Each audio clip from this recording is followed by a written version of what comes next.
And what's up? I am 3D. This is Tales from the Driver's Seat, still telling my educational journey story. So after I was told by the Dean of Students that I shouldn't be going to school because I couldn't afford it, and that's not what financial aid is for, I continued. I stayed. I kept going. I discovered how to apply for work-study stuff, and he is the gingiest. So I discovered how to be a work-study, and what that is the financial aid comes to the school, and the school pays you to work for them. So I was like, this sounds like a great idea. I'll try to do that. So I applied, had my interview and all that, and I didn't get it. Later on, I was informed that the same guy that told me that I shouldn't go to school if I couldn't afford to go actually stopped me from getting the position because I wrote an angry email. Yeah, perhaps I was a bit unfair in that email, but he's still the guy that told a disabled veteran that couldn't afford to go to school that he shouldn't go to school if he couldn't afford to do so.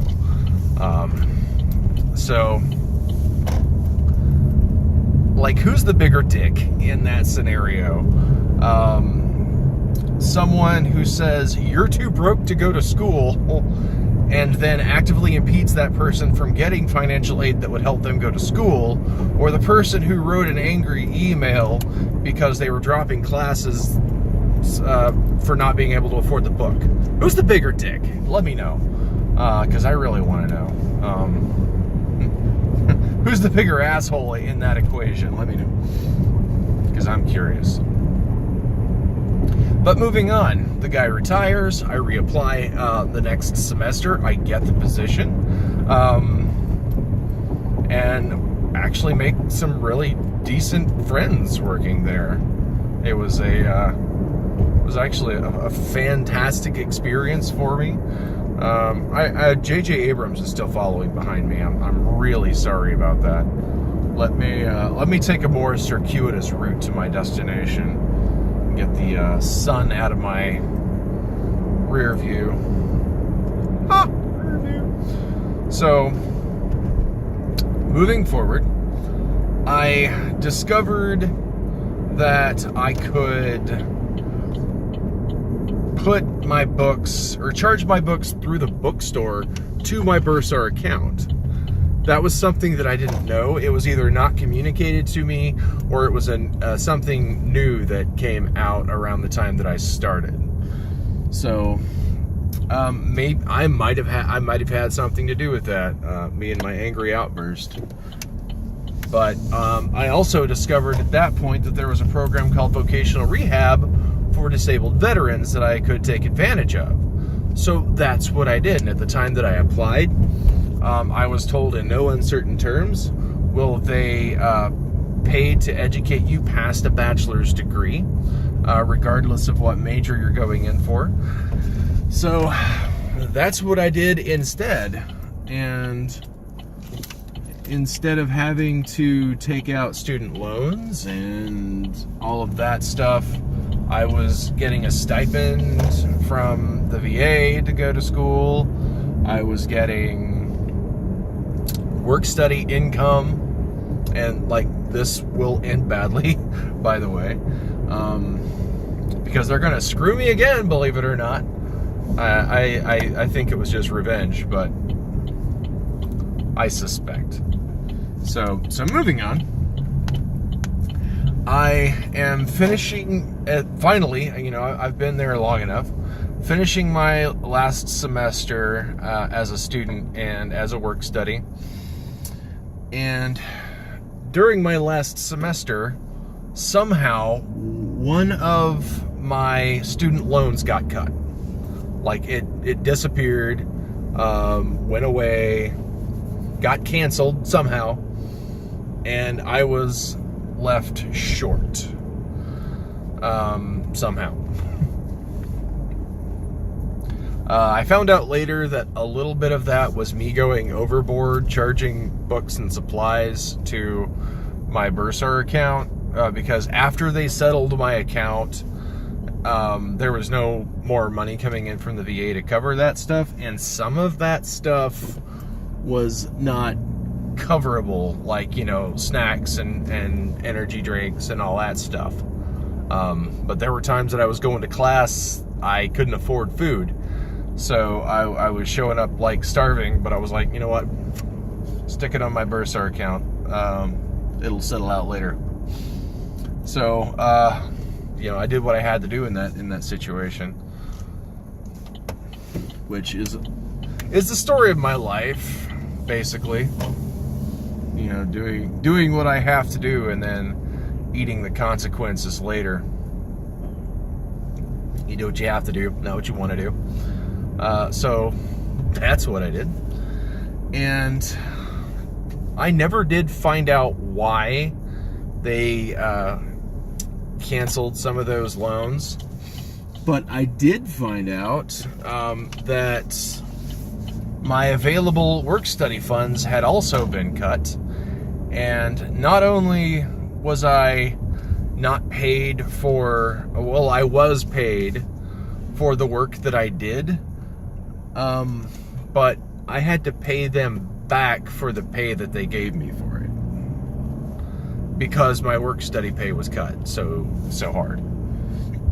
So they killed my loan.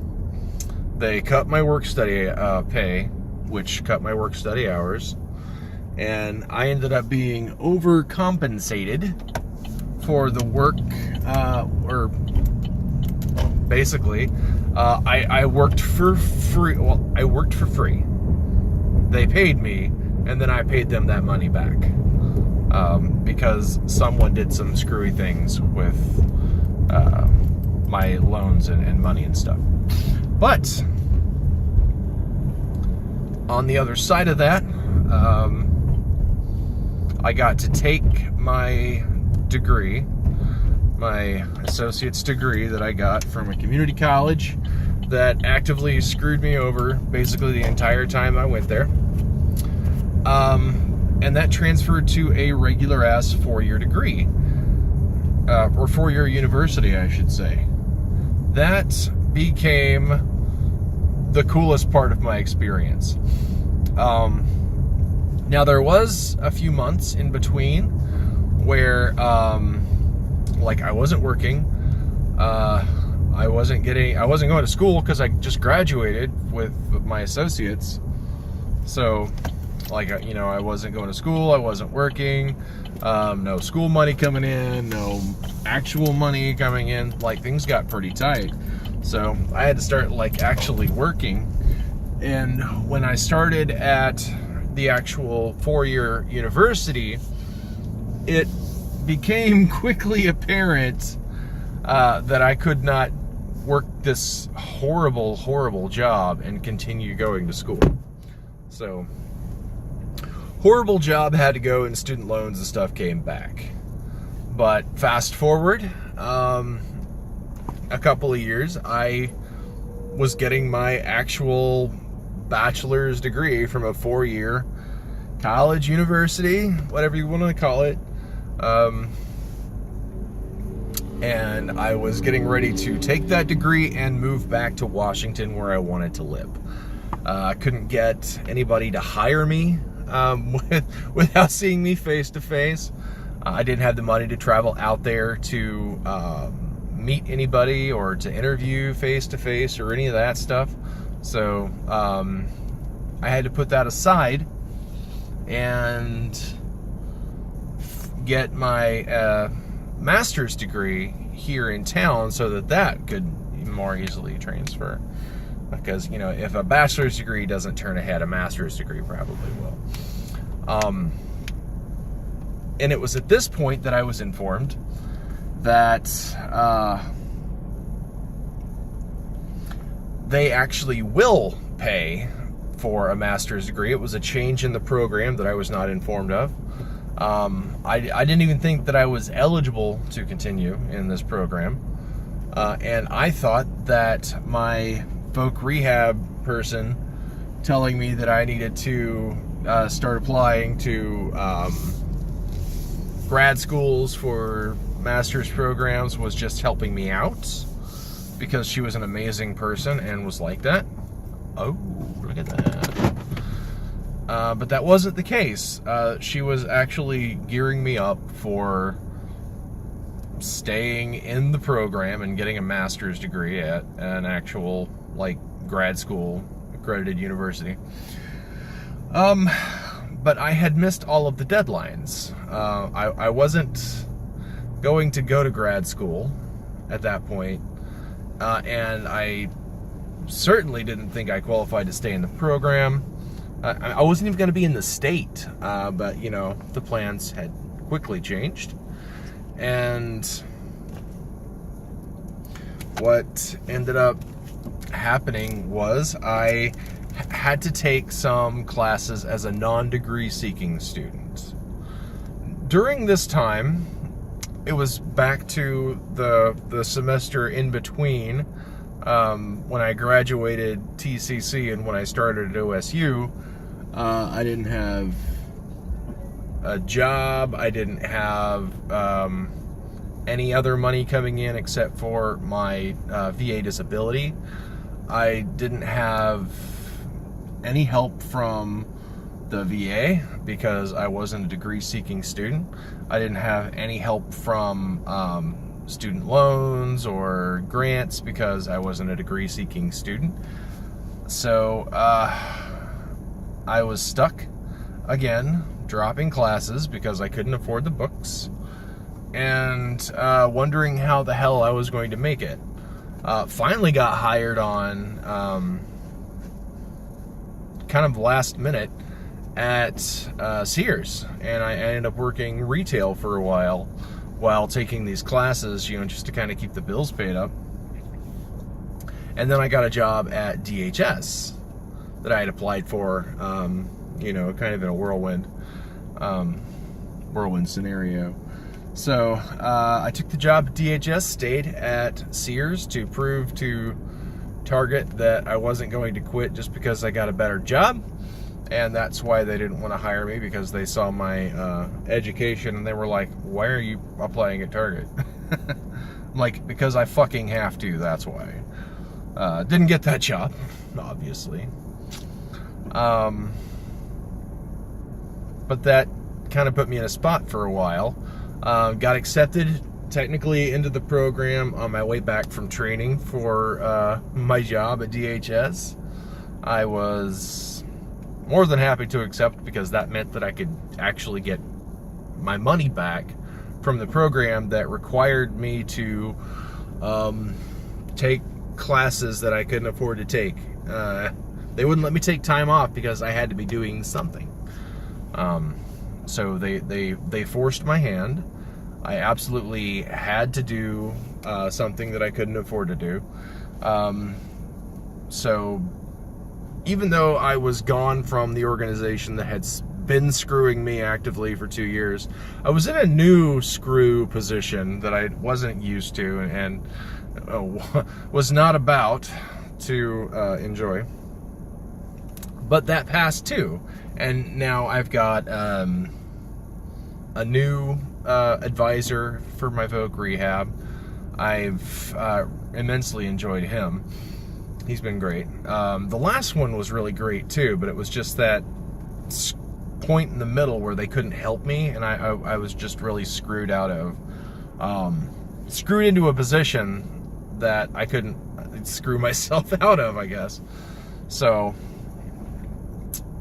got through that, got into grad school, and now I am to a point where I am about to graduate. I've been taking out student loans this last couple of years because I had to quit DHS. Sears is no longer in operation there. That store closed down for some reason. It was the better store in the district, but they still closed it down. But yeah, I'm about to graduate. No resolution to the story yet. There was some fuckery that happened just this last year. But you know, yet again, I apply for things that I deserve that I don't get, and then end up having to take something that is not an ideal situation for me. But I guess that'll be part 3. I suppose I owe you guys that much. I'm 3D. This is Tales from the Driver's Seat, and I'll see you in the next one.